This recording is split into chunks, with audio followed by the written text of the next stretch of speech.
যুক্তরাষ্ট্র ও ইসরায়েলের বন্ধুত্ব বহুদিনের। গাজায় গত অক্টোবর থেকে চলমান ইসরায়েলের হামলায় সমর্থন দিয়ে এসেছেন মার্কিন প্রেসিডেন্ট জো বাইডেন। দিয়েছেন অস্ত্র, সামরিক সরঞ্জাম।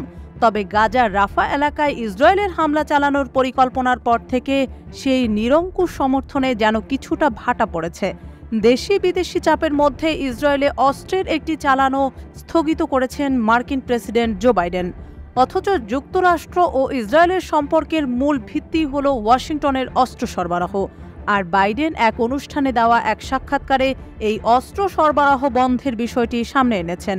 তার সাম্প্রতিক বক্তব্যের মধ্য দিয়ে যুক্তরাষ্ট্র ইসরায়েলের গত 4 দশকের বন্ধুত্বে প্রথমবারের মতো ফাটলের আভাস পাওয়া গেল।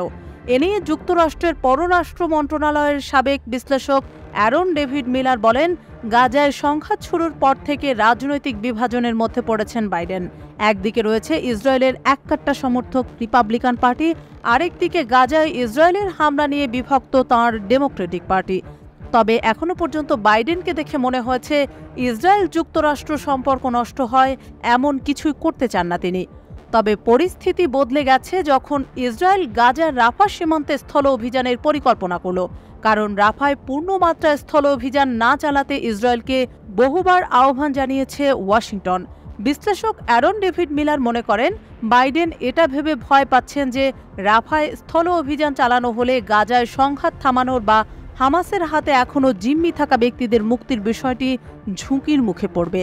আর এ হামলা হলে ডেমোক্রেটিক পার্টির মধ্যেও বিভাজন বাড়বে। এসব ভেবেই অস্ত্র সরবরাহ বন্ধের কথা বলে ইসরায়েলকে একটি ইঙ্গিত দিয়েছেন বাইডেন। যুক্তরাষ্ট্র ইসরায়েলকে প্রতি বছর $380 কোটি অস্ত্র সহায়তা দিয়ে থাকে। এছাড়া সম্প্রতি দেশটিকে আরও $1700 কোটি অস্ত্র ও প্রতিরক্ষা ব্যবস্থা সরবরাহের প্রস্তাব পাশ হয়েছে মার্কিন কংগ্রেসে। তাই ইসরায়েলের হাতে বর্তমানে যে পরিমাণ অস্ত্র ও গোলাবারুদ আছে তা দিয়েই তারা রাফাকে মাটির সঙ্গে মিশিয়ে দিতে পারবে বলে মনে করেন যুক্তরাষ্ট্রের সামরিক বাহিনীর সাবেক কর্মকর্তা কর্নেল জো বুচিনো। সাবেক এই কর্মকর্তার মতে, ইসরায়েলে অস্ত্র সরবরাহ বন্ধের হুমকি জো বাইডেনের একটি রাজনৈতিক চাল ছাড়া আর কিছুই নয়। তিনি বলেন, রাফায় হামলা চালানোর ইসরায়েলের সিদ্ধান্তে যুক্তরাষ্ট্রের অস্ত্রের চালান স্থগিত করাটা তেমন একটা গুরুত্ব পাবে না। আসলে গাজা পরিস্থিতি নিয়ে যুক্তরাষ্ট্রের অনেক মানুষ উদ্বিগ্ন। তাদের সামাল দিতে অস্ত্রের চালান স্থগিত করাটা একটি রাজনৈতিক চাল।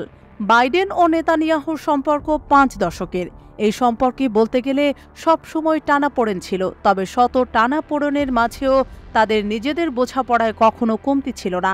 আর এ কারণেই যুক্তরাষ্ট্র ও ইসরায়েলের বন্ধুত্বে ফাটল ধরবে বিষয়টার সত্যতা নেই বলে মনে করছেন অনেক রাজনৈতিক বিশ্লেষক।